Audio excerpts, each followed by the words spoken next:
Okay, yesterday we just looked into this Mercedes-Benz car, the advanced car, the S-Class car. Here we see that many control systems are implemented, but this actually shows the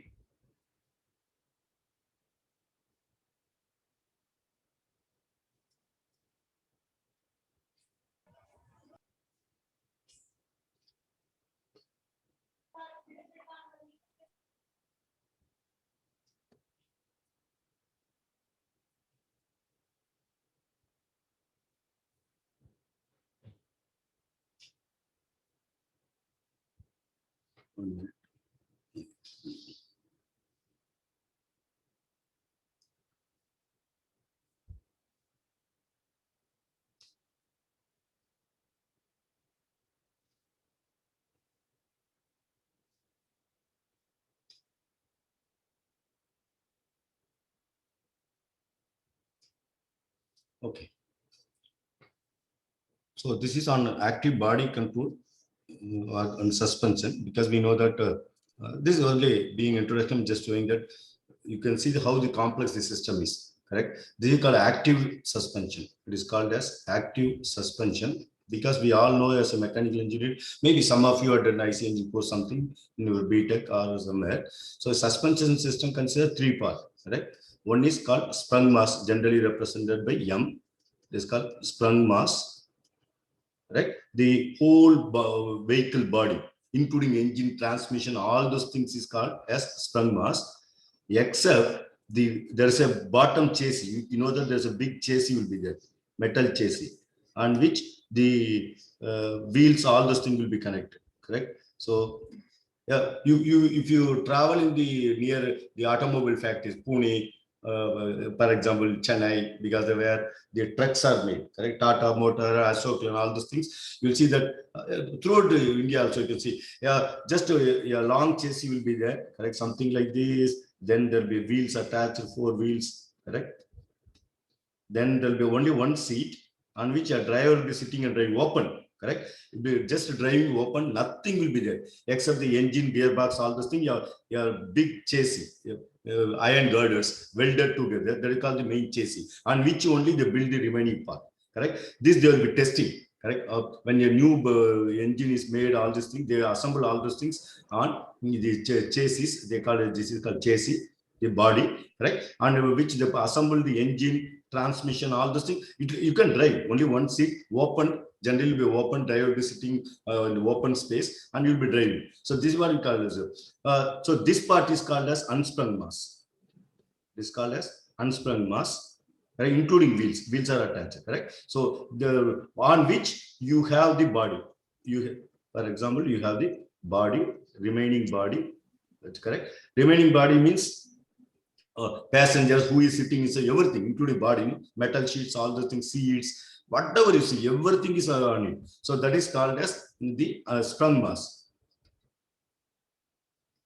Correct. In the sprung mass is 90% of the total vehicle. So, for example, this vehicle is 1,000 kg. Correct. I say it is a bus. Correct. Say, for example, 5,000 kg. Correct. Out of that, the up to 4,500 kg will be sprung mass. Correct. That is called sprung mass, on which the sprung mass will be attached on the suspension system. Correct. So we know that we call this a suspension shock absorber. Colloquial name is shock absorber. Technical name is suspension system. Suspension system consists of two parts: one spring and one damper. D. Correct. Damper. Correct. And the spring. This, which in turn is connected to the wheel and the sprung mass, unsprung mass. Wheel is an unsprung mass, correct? So this is connected to wheel. Wheel is rotating. So this part is called, this is your spring. This is called as your suspension system. Right? We are aware of it. So the remaining part, the body, engine, whole thing, correct? Whatever into passengers or luggage, everything what you put on the vehicle is called sprung mass. Okay. Now, if you are working in automobile company, you have to design a suspension system. Correct? Suspension system. We know that basically there are three parts. One is the mass of sprung mass, M. I told you it is 5,000 kg. correct? Then you have the spring stiffness, correct? Spring stiffness, if, for example, your pressure, some it has XX value, correct? And then the damping constant D, correct? Damping constant generally put as a B, small b or capital B. Also, it has some XX value, correct? Now, what is the use of this suspension? The suspension is when vehicle is moving on a flat road, correct? Because the whole thing has a mass, correct? We know that this vehicle is supported by four wheel, correct? So each wheel will be supporting 1/4 of the weight, 5,000 divided by 4. That is the force acting downward, correct? Force acting downward, okay.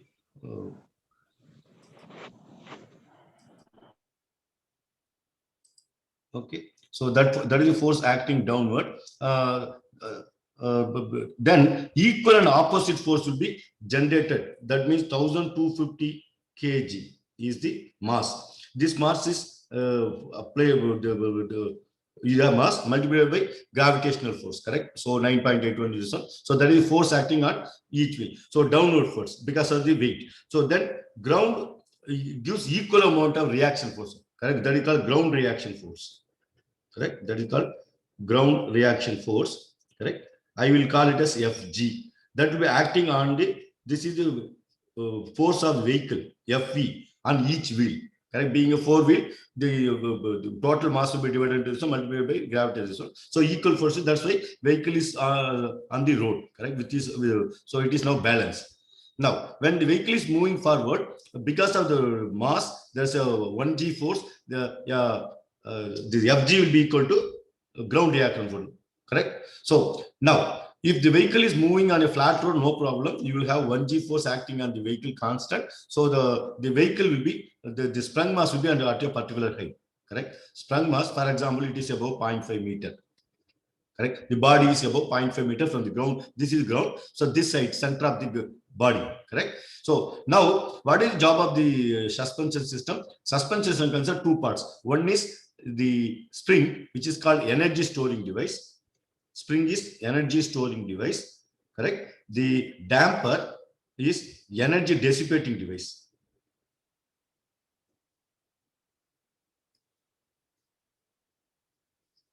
Correct? This is storing device.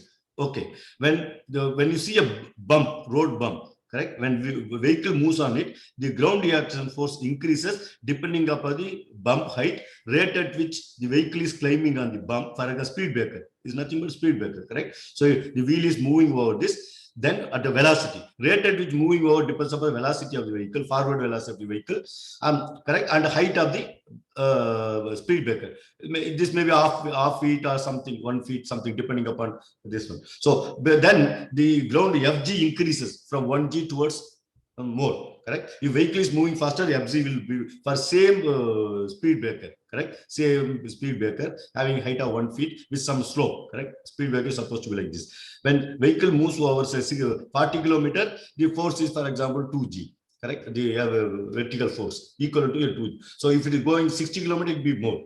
So that means because of the reaction force increasing, this force will be transmitted to the sprung mass, correct? So that means the sprung mass will be accelerated upward, correct? So when sprung mass upward, it is going to displace. We originally say x naught. This is the height from ground when vehicle is moving on a flat ground. When it goes over, because of the vertical force increasing, the vehicle is then the sprung mass will displace to a new position, correct? I say that it goes to a new position from the current position. It becomes a 0.6 meter, correct? But this happens within a short duration, correct? When you plot the force versus this one displacement, correct? So it is flat 1g, suddenly it goes up and comes down. So this is my acceleration, correct? So it goes to a peak value and it comes down because of the force, ground reaction force acting on the sprung mass, which is nothing but passenger, all those things. The sprung mass will be moving up. Then that means a displacement happens. The rate at which it is happening will be the vertical velocity, correct? Sprung mass velocity. If again you have one more difference, it's going to be acceleration. So then if you have differentiate one more time, it becomes a jerk. correct? So when suddenly the body is accelerated, you will be thrown up. Correct? The body thrown up from 0.5 meter to 0.6 meter within short. Depending the delta x, sorry, delta t, and the rate at which is velocity is increasing, vertical velocity. So acceleration will be acting on the body. If your body is subjected to beyond 1.5 g, correct, human body muscles will get tired after some time. Correct. So that's why if vehicle is traveling on unpaved road, correct, with a lot of gravel, a lot of speed bumps, correct, or uneven terrain, correct. So the vertical reaction FG is going to be varying like this. It may go vary like this, suddenly it may this one. Depending on this is the average, this 1G over which it will going up and down. So you can withstand up to, generally you can do, normal humans can withstand gravitational force, opposite reaction force up to 1.5 G acceleration. Correct. If it is more than that, your body will get tired. Sometimes you will get sickness, motion sickness. Brain also have neurons, all this thing. It is a muscles, correct? With a lot of muscles. So they get tired, then you will get vomiting, giddiness, all this thing can happen. And that depends on the individual. So generally, it is known that there are a lot of experiments have found that most of the humans can withstand up to 1.5 G easily. Beyond that, is not acceptable. Correct. So if your vehicle is not moving on a flat surface, if the vehicle is not moving on a flat surface, correct. So what happens is the person traveling in the vehicle will be subjected to unwanted ground reaction forces. That ground reaction forces will make the passenger or driver tired. We don't want to suppress that vertical motion, to absorb the energy, correct? Vertical motion, because the ground reaction force, when the vehicle is moving or a bump or a pothole, correct? It can go down to a pothole also. Then what will happen? The negative acceleration will happen, correct? So there can be a pothole. This is a pothole, correct? Or it can be a speed bump. This is a bump, like that. So if the uneven terrain, you consider whenever this kind of happens, we want that the energy due to the wheel entering into this one, going down or climbing over, the vertical force created. So because of this energy, that energy should be absorbed and dissipated. It should not be transmitted to sprung mass. That is the job of the suspension system, correct? The suspension system is supposed to absorb all the unwanted energy moving from the ground, correct? This is ground, correct? It can be a pothole, something like this. Okay, so this force, we want the sprung mass to be, should be, this is, for example, position, correct? I say the x0, this is 0, this is the time. I am talking about displacement of the sprung mass, m. Correct. So it is a constant height if the vehicle is moving on a flat terrain like this. Correct. So this will be maintained at say 0.5 meter. Suppose if it will, when it moves over, there's a bump, something like this. Then what will happen? The body, correct, sprung mass m will move upward. Correct. So this will become x1. So I say that this is 0.1 meter or something, 0.2 meter. I not drawn to this one. So for example, small one. Okay. So depending upon vehicle speed and the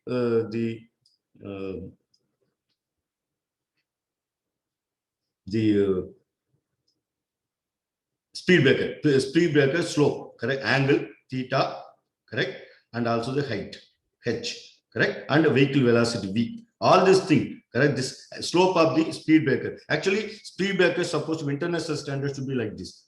It is international standard. It should be with an angle, correct, then there should be a flat top, then there's again same amount angle down, and this one. This is what your speed breaker should be in highways, wherever. But India, sometimes you will see somebody will construct like this also. Your vehicle will go, wheel will go and hit, and it will be thrown up. This is not correct. In highways, okay, but sometimes village road and state highways, the local panchayat or somebody constructs on their own without government permission. They construct this one. Even if it is even 20, 30 centimeter, when it is vertical, the wheel has to climb on it. So the vertical FG will be very high.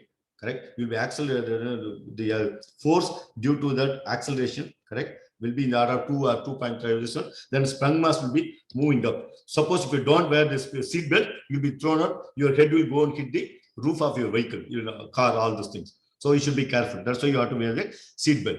Correct. So of course, the international standard says that this speed breaker should be something like this with a particular slope, all those things. Okay, so that's what you have to do. In the highways, it is this theta, correct? This height h, correct, and the vehicle velocity v. This decides what is the fg come when vehicle moves over, wheel moves over this and comes down. Okay, when it moves down over that, the I told you the shock contain two parts, correct? This is the whole thing is called together shock absorber. We know that. But this one automobile engineering, this one is called suspension system or suspension system. It consists of two parts: one spring with stiffness K, one damper with the damping constant B. Okay, this is going to support the sprung mass. That means the passenger, everybody is sitting in this, the total mass is that this is my V, correct? So this is moving over this. So now we can write a Newton equation. This one is nothing but Fg, the ground reaction force coming from the wheel due to moving over a bump. Correct? Moving over a bump. I say Fg is equal to mx double dash. That is nothing but x double dash is the height. Originally it was x naught. Correct? I can say that this is acceleration plus b into x dash plus k into x, where m is the sprung mass, correct? This is sprung mass. This is the damping constant of the damper, which is b, correct? And this is the spring stiffness, correct? If you are the designer of the suspension system, we know that the sprung mass is already decided. We know that we want to have a mid-size car, a sedan car, correct? This is a sedan car. The M may be 1500 kg. Who decides? We know that there's an engine, there's a gearbox, there's a steering system, body, seats, many things, correct? So many things are there in this car, correct? The whole thing consists of many parts. You can see the seat, steering wheel, everything. So that is the 1500 car. That you can't change, correct? Because this is decided by company after doing a lot of survey. Correct? They said that it should have this much thickness of the plates, body plates. If you have to be stronger, instead of using aluminum plates, you may use stainless steel or this one body. Correct? Then suspension, everything. Correct? So that is, after then what is available for you? Other two parameter available is the damping constant B and spring stiffness D. These two you can vary.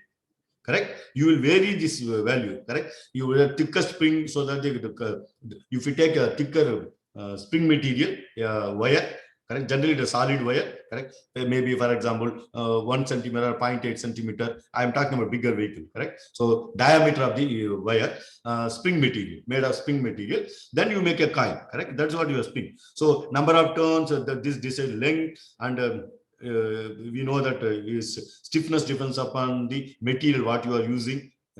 All those things based on you are selecting. Similarly, the damper is a piston moving inside a cylinder with a small hole on it. Correct. So because of that, the fluid will be moving from the damper is nothing but a chamber in which there is a piston. Correct. This is the piston, and the piston is connected by a shaft. A solid shaft coming out. So this inside the cylinder you are filling with fluid. Correct. They call hydraulic fluid. Correct. You will fill both the chambers. I call this chamber A. This is called chamber B. Correct. It is completely filled with a viscous fluid. Correct. Generally oil. Correct. Oil. Then this is connected to a moving part. Correct. This is moving. From the this is center position, correct? From the center position, it can move left or right. No, sorry, right or left from the center position, because cylinder is inside the cylinder, the piston is center position. Now, if you try to move this piston left or right, correct? So it is already filled with a viscous fluid, correct? Oil, correct? Oil, if it is gas, you can get compressed to some extent. Correct? Gases are compressible fluid, but even that you can compress after that and become a liquid. Correct? When it is compressed beyond certain level, it become a liquid. Then once it become a liquid, it is incompressible fluid. Correct? So oil or water, all this hydraulic oil or any other fluids. Correct? They are incompressible fluid. So that means you cannot move the piston. But in the suspension system, the damper, this is a damper. This is nothing but your damper. I'm just equivalent. So I'm showing this how it is. Now, what you do is you make a small hole.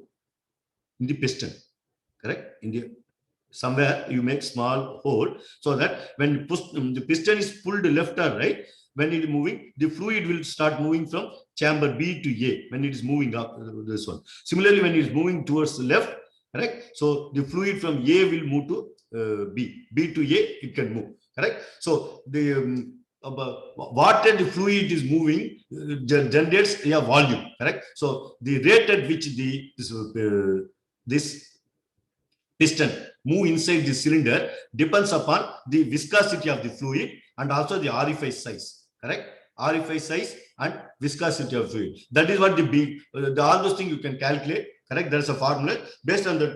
The suspension and that is a damper manufacturer gives what is the damping constant B, correct? Damping constant depends upon viscosity of the fluid and also the orifice size. So then rate at which the piston can move can be decided. So which we call it damping. Okay.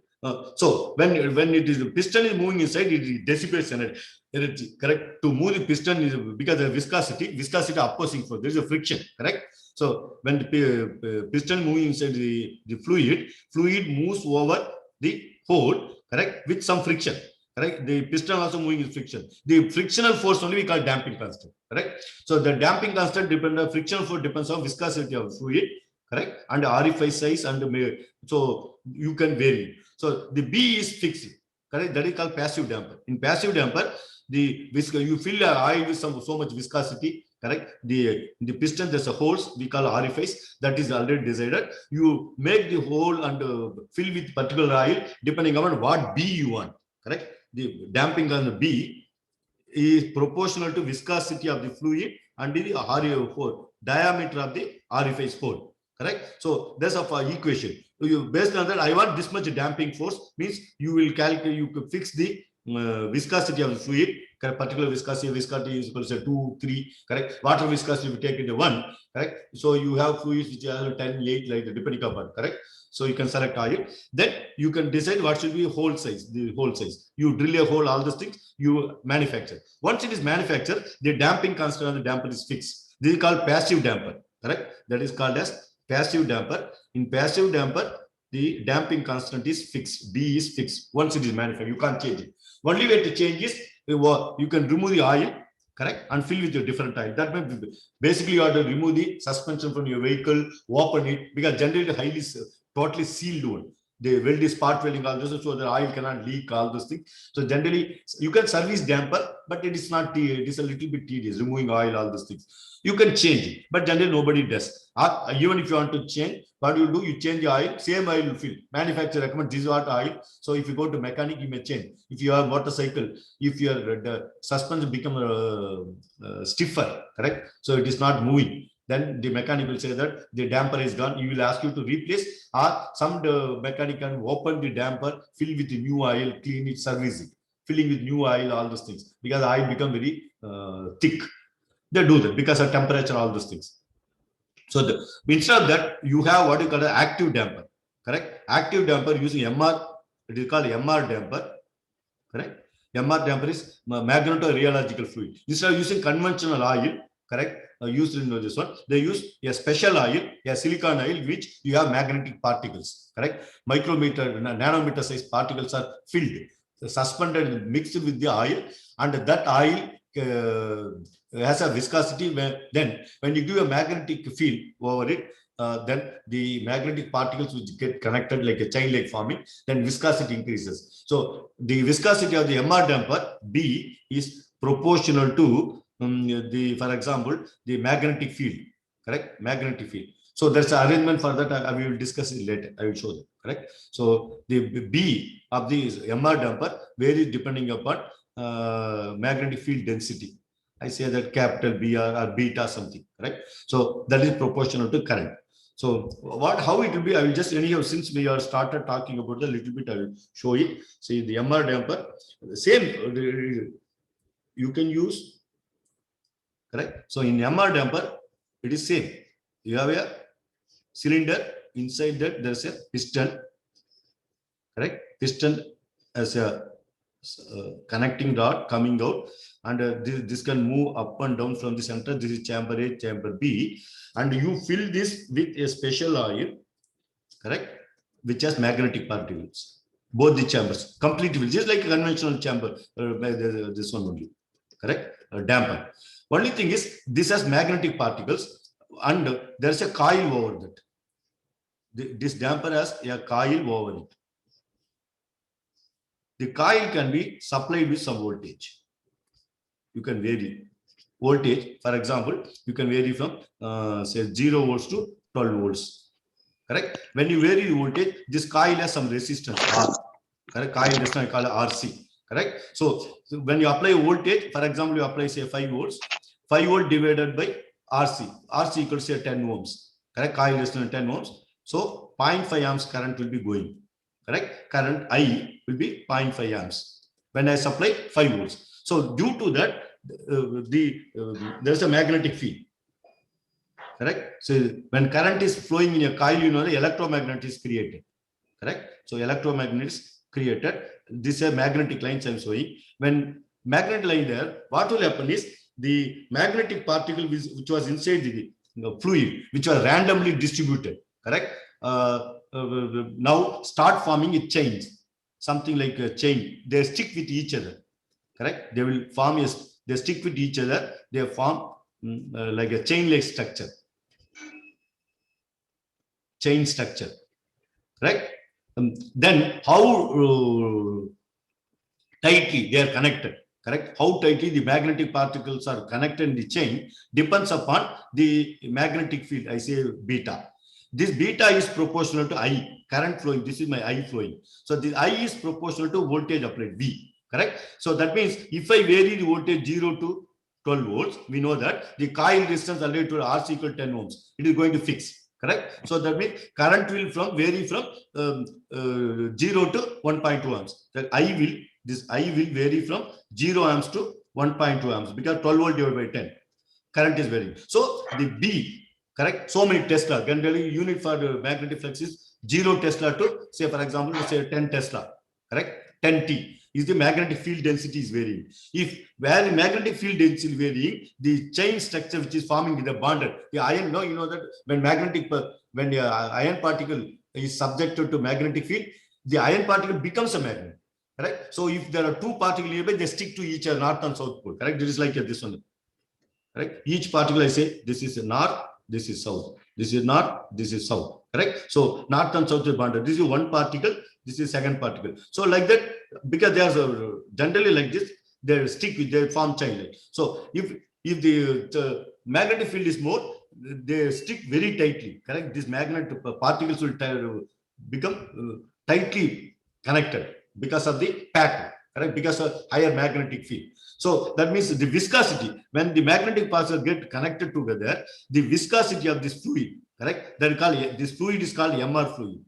It is called as MR fluid, magneto-rheological fluid, correct? So when there's no magnetic field, basically the fluid consists of silicon oil. Generally, it is made of silicon oil, in which you say some 10 or 20% by volume, correct? You add fine magnetic particles. Generally, size will be in the order of nanometer, maybe 10 to 50 nanometers, something like that. Correct? Then only they will float and suspended in the fluid. They should not settle down. Correct? So they should be floating, and that's why it has to be very fine particles. Otherwise, they will settle down. Then it is no use.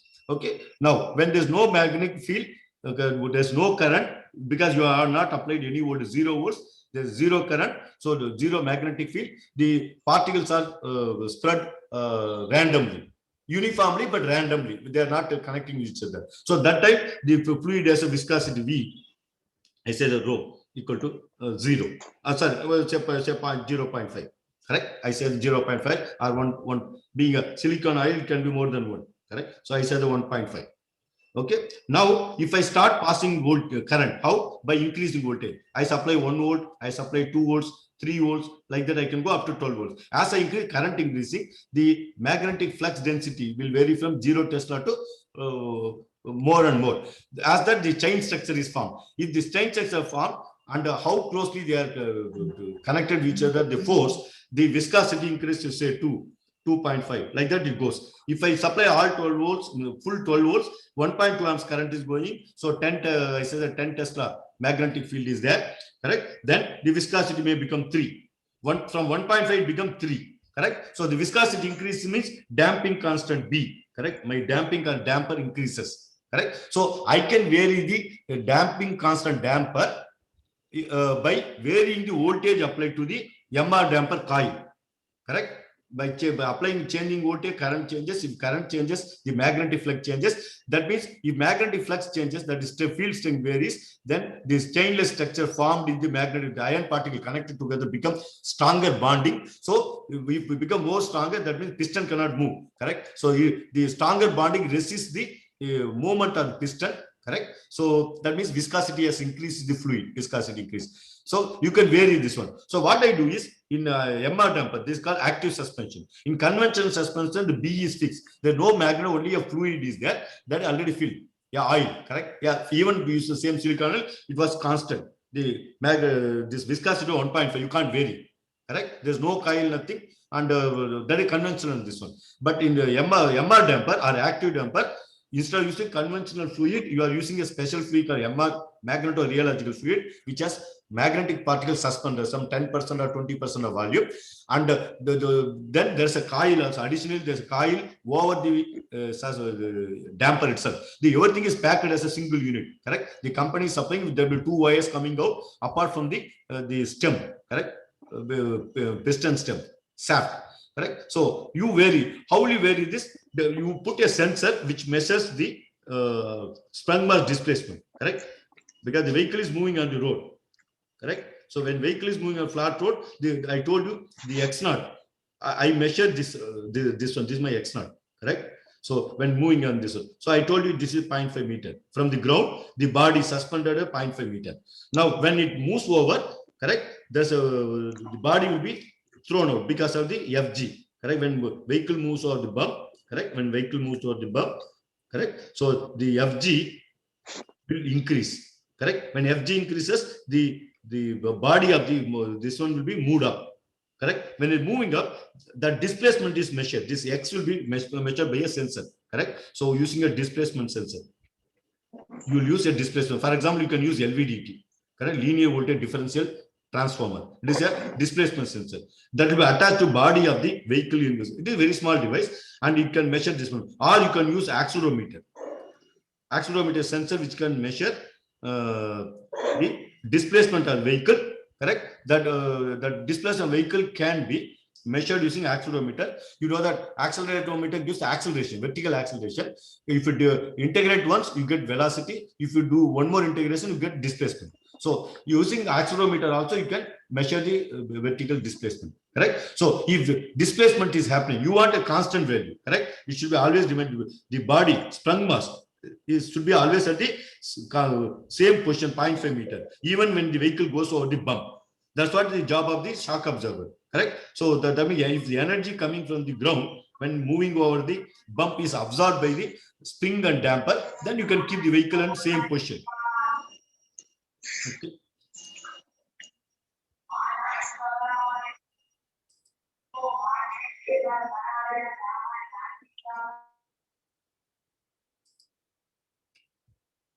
Okay. So there's a background noise. Okay. You have to mute your mic, all of you, correct? Otherwise, so because you are in home or some other place, background noise coming.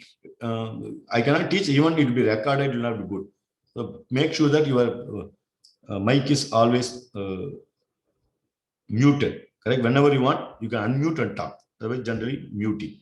Okay, so it has to make. So that means you measure the vertical displacement when vehicle is moving over the road, depending upon this one. That input, the displacement value from the LVDT or accelerometer will be given as an input to the controller, which in turn will vary the voltage applied to the suspension. Correct. So that will vary the suspension voltage. Okay, that is active suspension. Okay, so using MR damper. Okay, now I will give that one example. Anyhow, I explained to you because an example how the active suspension works in automobiles. Correct. So that is not about this one. right now because I want to complete the introduction part. So we are going to see about all those things later. So then controlling engine, correct? Controlling engine, correct? Controlling a engine, correct? ECU for engine, we call it engine management system, correct? Sometimes you call it engine management because you used to control the engine, managing engine speed, torque, all those things, correct? So ECU is a general purpose electronic control unit. The control unit can be for controlling engine, correct? The active suspension or a steering system or ABS in a vehicle I'm talking. So each one has one ECU, correct? The ECU used for controlling engine is called EMS, engine management system, correct? That's the name. This shows a typical engine management system. What are the parts in the engine management system? You can see that it consists of, you have your engine, correct? Engine needs to control engine, you need actuators, correct? So how the engine is working? Engine sucks the air during the suction stroke, correct? Then fuel is injected, correct? Depending upon the type of fuel injection, MPFI or GDI, correct? The fuel is injected during suction stroke or end of the compression stroke. Okay, then you give a spark at the end of the compression stroke, then ignition starts, then combustion happens, the power stroke, the fuel air mixture inside the cylinder burns and pushes down the piston, downward force. That force is converted to a torque, correct, to drive the wheels by the connecting rod and crankshaft, correct? The linear force is converted to rotary force, we call it as a torque. The torque is driving the vehicle to moving the load. That's what the engine works. So that means to control engine, if it is SI engine, you need in SI engine, that means spark ignition engine or petrol engine, you need two controllers. One is called air fuel ratio control, AFR, correct? Then other one is spark time control, correct? Spark time. There are two parameters. Okay, so to control the air fuel ratio, you will be controlling the fuel quantity. You suck the air as the piston is going down, the vacuum is created, correct? The air goes inside the cylinder, correct? Then measuring the amount of air going inside the cylinder, you determine how much should be the fuel should be injected. That is called air fuel ratio, correct? In petrol engine, we call what you call a stoichiometry, air fuel ratio, correct? That is nothing but 14.7:1, correct? This is in terms of mass. Please know that many times students, the volume, the air fuel ratio always mentioned in terms of mass. This is the amount of the mass trapped inside the cylinder. So 14.7 times, for example, grams of the air is sucked in. Then what you have to do? You have to inject 1 gram of fuel. This is my fuel, correct? This is fuel mass. Fg, this is the air mass, Ag. If the engine has sucked 14.7 grams of air during suction stroke, you have to inject 1 gram of fuel. Then the air fuel ratio is called stoichiometric air fuel ratio. Okay, that is generally called chemically equilibrium air fuel ratio. So to do that, or if it is more air, correct, instead of 14.7, if you have 14.8, 15, 16, 17, 18, 20, that means more air for 1 gram of fuel. Generally we actually should be told reverse, but people always say that for 1 gram of fuel, engine is sucking 15 grams of air. So that is called lean. That's not so. The air for 15 grams of air sucked in, you are after finding amount the air sucked in grams, say 15 grams, that means you need a sensor which can sense the amount of air sucked in. Then you inject the amount of the fuel through controlling injector, correct? So the injector is controlled by ECU, correct? Microcontroller, correct, which is nothing but engine management system. Okay, so if it is more than 14.7 gram and you inject 1 gram of fuel, it is called lean mixer, correct? You know that stoichiometric air fuel ratio, stoichio is 14.7, sorry, 14.7:1 is the air fuel ratio. Lean means more, greater than, correct? Greater than 14.7, correct? That can be 15, 16, 17, 18. Rich mixer means you you have less air. See, please see that this air mass. Here this is 14 greater 14 is to 1. The 1 is nothing but fuel quantity. Correct? I say 1 gram of fuel means I'm injecting, say, for example, 15 grams of air. This is lean mixture. I 1 gram of fuel, I inject 18 grams of air. Correct? So 1 gram fuel, the air is 18 grams. It is also lean mixture only. Correct? Anything greater than 14.7 gram of air for which I inject 1 gram of fuel, it is always lean mixture. Correct? And similarly, in this mixture means I am injecting 1 gram of fuel, but my air mass is less than 14.7. Correct? That means 14.6. Correct? 14, 13, 12, 10. All these things are called rich mixtures. This is air mass. This is the fuel mass. Correct? Air, fuel. Correct? This air. So this is called, now in engine continuing air fuel ratio, this is what you are going to do. Your engine management system is going to control the amount of the fuel injected based on amount of air sucked in during the suction stroke. Correct? Amount of air mass. Correct? So that means you need to control the fuel. Fuel is controlled using injector. Correct? That is using what we call PWM, pulse width modulation. We are going to see it. Correct? I'm going to talk about this in the next class. Okay, later. Correct? Because there definitely we are going to see all the 4 systems: suspension, steering, and engine. Correct? Unless you know all those things, you cannot drive the autonomous vehicle. So you have to make your engine electronically controlled, brake electronically controlled, ABS, anti-lock brake system, steering system, electronic controlled, steer by is a wire system. Correct? So we are doing. So that is for air fuel ratio. Then ignition coil also you need to control, being a SI engine. Correct? So ignition is what we call spark timing. It is called as spark timing. Correct? So spark timing need to be controlled. So how will you control the spark timing?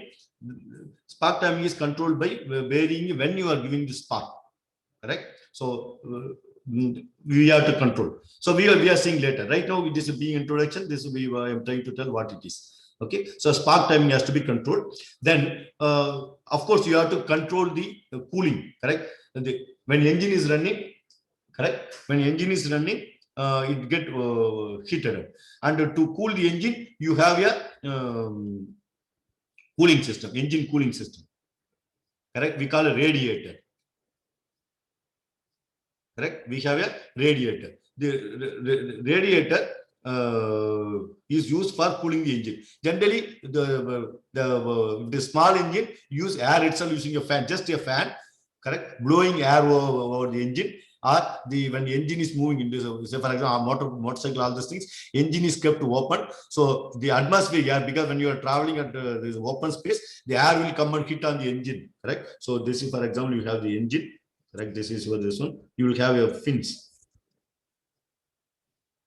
Correct? So when vehicle is moving, the air will come and hit. This is called air cooled engine. Correct? This air cooled engine. These are called as fins. Correct? Correct? This is called fins. Because this is piston cylinder, inside it the piston is moving up and down, connected to crankshaft. Correct? So the combustion is happening here. So the heat will be dissipated to the atmosphere to that. But when engine is moving, vehicle is moving, because in motorcycle engine is exposed open, so that the atmosphere air, depending on this one, will come and hit on the surface. Correct? Fins are used for increasing the surface area. Correct? So that more area can be get cooled. That's why instead of this one, increase surface area for heat dissipation, you have the fins. You can see that fins will be like this. Correct? You can say motorcycle engine, all those things will have them. The air cooled engine. Correct? Air is used for cooling.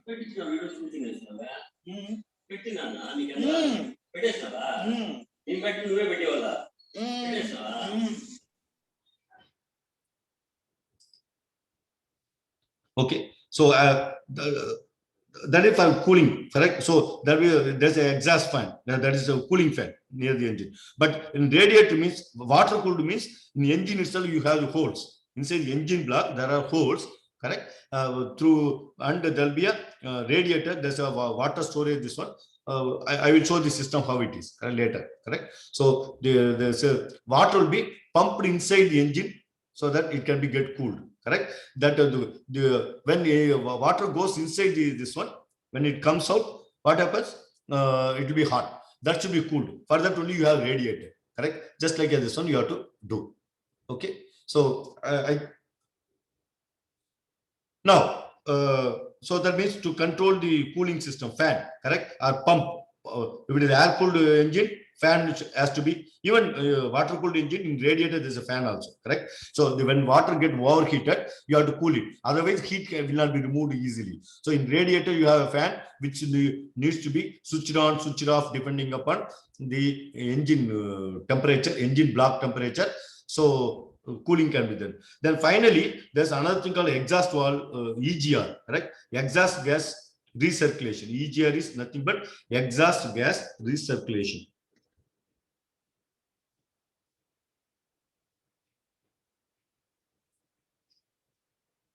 Valve, correct? The recirculation. This is used to some amount of exhaust gas, correct? You know that in the exhaust, most of the oxygen already used to, correct, combustion. So what is coming out is CO2 and nitrogen, correct? CO2 fuel is burned, HC hydrocarbon is burned by combining with oxygen in the air inside the combustion chamber. That's why we say combustion. Then combusted out byproduct nothing but CO2, correct? All the fuel is converted to CO2 and H2O, it is supposed to convert. And of course, in nitrogen is inert gas, correct? 73% of the air is nitrogen. So generally it is not combusted, but sometimes some nitrogen molecules will be joined with oxygen due to high temperature, so they form nitric oxides, correct? They call NOx, correct? NO or NO2 can be there, correct? So that's why called NOx. This X can be 1 or 2. So they are called nitric oxides, correct? Gas that happens because high temperature, right? But generally we don't want to happen. But if the combustion temperature is above 1200 degree, around that, above 1200 degree, then NOx can form, which is a harmful gas, correct? That means you have to see that the combustion temperature never goes beyond 1000 degree, correct? But higher the combustion temperature, better fuel, more heat will be generated. So you know that the thermal efficiency will be increased. So, but you have to close to temperature which doesn't form the NOx, correct? To do that, what they do is they take some amount of the exhaust gas, which is inert, correct? Already it is inert gas, that will be recirculated back to engine. See, you suck the fresh air, which has oxygen, and mix the fuel, correct? Air fuel mixture that is entering into cylinder. Apart from that, from the exhaust, you put a small pipe, put a small valve, take some amount of the fuel, the exhaust gas, inert gas, and it will be mixed with the air fuel so that the combustion temperature never exceeds beyond 1000 degree, so that the NOx is not formed, correct? That is called NOx control. They call it as NOx, correct? The another NOx is there, KNOCK, correct? In the IC engines, there are two NOx. This is uncontrolled combustion. Due to that, there's a vibration, mechanical vibration. That is called knocking of the engine, correct? That also be controlled. Another way, NOx, NOx, that is nitric oxide. Nitric oxide controlled because we don't want the engine to produce NOx. Specifically, diesel engine will produce a lot of NOx. Petrol engine also, but diesel engine predominantly produce more NOx. So, you know what you do? You take some amount of exhaust gas coming out of the tailpipe, silencer, and mix it with the fresh air fuel, correct? So that the amount of oxygen available for combustion is reduced. But it may look a little funny, correct? You want more oxygen so that I can burn more fuel, correct? Then I will get more torque, correct? If I burn more fuel, more torque, so my vehicle will accelerate better. But when you do burn more fuel, the internal combustion temperature will exceed 1200 degree, then you will forming NOx, this nitric oxide. That is not allowed. That is what your BARA 6, Euro 6, CARB 6, all those things. Emission norm says that what they don't want is CO, carbon monoxide formation. Should be very minimal, less than 0.1% something, correct? BARA 6 is still stringent. Then HC emission, correct? Also should be in ppm, and also NOx. All these three are called gases which is harmful to the humans. That emission is called. That's what Bharat 6, Bharat 4, all those things are talking. Euro 1, Euro 6, correct? So engine tailpipe, if you burn 1 kg of fuel or for 1 kilometer, so many ppm of the NOx alone is allowed. 50 ppm. 100 ppm, 40 ppm. You see the number, parts per million, correct? You have to control. Similarly, HC also should be very low. And CO generally we explained as a percentage, 0.1%, 0.05%, something like that, per kilometer or per kg of fuel, depending upon the unit they are using. So for that only you are using the electron ECU or engine control ECU itself. Okay, so we are using this ECU. So that means in your IC engine, correct? If you want to control the IC engine for what, for the electronic control you use better fuel efficiency. This is the last slide today. Better fuel efficiency, correct? Less pollution from the tailpipe, correct? Better acceleration, drivability, better acceleration for drivability. Because if when I want to accelerate, if you want to overtake a vehicle, you want to suddenly something to accelerate in a road. If you press the accelerator pedal, the engine should immediately burn more fuel and do. Who is controlling? This ECU is controlling, correct? This ECU is controlling the fuel quantity by controlling injector. So if more fuel, if you want to accelerate, it should happen, correct? No, I want more mileage, which is called as fuel efficient mode, correct? Nowadays, you can program this ECU, correct? This engine management system, depending upon the driver interest, correct? If you are that is called studying, they are using AI also. You won't know now. They are trying to use AI to find the driver behavior, correct? You have, for example, in your house you have a BMW car. Of course, the BMW car under you have even if you find the Honda City, all these cars, they have driving mode, normal mode, correct? Sports mode, correct? Because recently I went to this one, I saw that it has this feature, correct? So there's a button. If you press that, it will be normally it will be normal mode. If you press the button, it becomes sports mode. Sports mode means what it means, where if you accelerate, it will inject more fuel than normal. In normal mode, there's a table, what you call as a lookup table. Lookup table, which is called as fuel maps. This is the terminology used in automobile industry. Correct. If you go for an interview for a company, you say that in engine management system, the engine is controlled using fuel maps. Correct. So how to create fuel maps, we are going to see in this engine. Correct. So which is nothing but a lookup table. It can be two-dimensional lookup table or 3-dimensional. Generally, it will be 3-dimensional. There are many tables like this. X, Y, this one put together, stored as a value. It is nothing but table, correct? It's a table in the microcontroller memory. This is here, engine memory. Depending upon how the driver is pressing the accelerator, correct? He's pressing fast or pressing slow. See, somebody, if you're an old person or mid-aged person, you want fuel efficiency. They advise, so don't accelerate. You have to drive at cruising speed, 40 to 60 kilometers only. If you try to accelerate quickly, change gears, if you do that, that means you want to accelerate faster, you want to overtake, all those things. That time the ECU will be putting a rich mixture, correct? Airfield ratio will become rich. That means for a given amount of air, you will inject more fuel than what is allowed in the stoichiometric airfield ratio. You know what is stoichiometric? We already told you. If the amount of air sucked inside the cylinder, end of the suction stroke is 14.7 grams, correct? If you inject 1 gram of fuel, it is stoichiometric.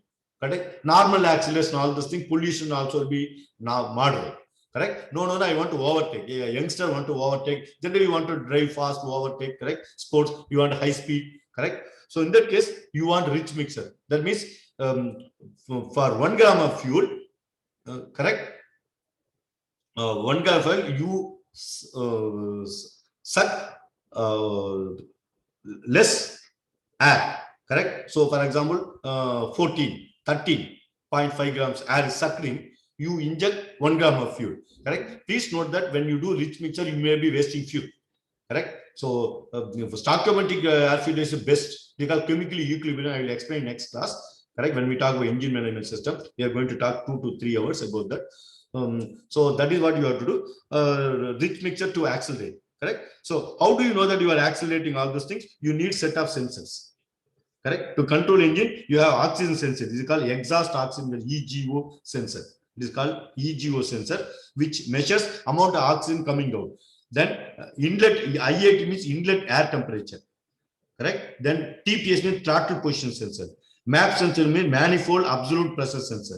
Then engine knock sensor. I told you knocking means vibration. Uncontrolled combustion will create this one. Then cam position sensor. You know, in engine you have crankshaft and camshaft. Camshaft is used for opening and closing the valves, correct? Because you know the inlet valve, exhaust valve, four-stroke engine that should be open in particular timings, correct? And sometimes it should be closed. That is controlled by camshaft. Cam position sensor. I think I have mentioned twice. Only one time is sufficient, right? So all these things sensors are used as an input signal. Based on the input signal, there's a program. You have your program stored inside this one. You are the right program, including the fuel map, lookup table maps. And based on that, the engine will generate control to injector, to spark plug, and a fan, cooling fan, and also exhaust valve. Correct? So this is the functional block diagram of the engine management system. Okay, so I'll stop here. In the next class, we will continue with others. Right? Thank you very much. Give a chat message. I will stop my lecture today. So Monday, we will see by 10 to 11. Thank you very much.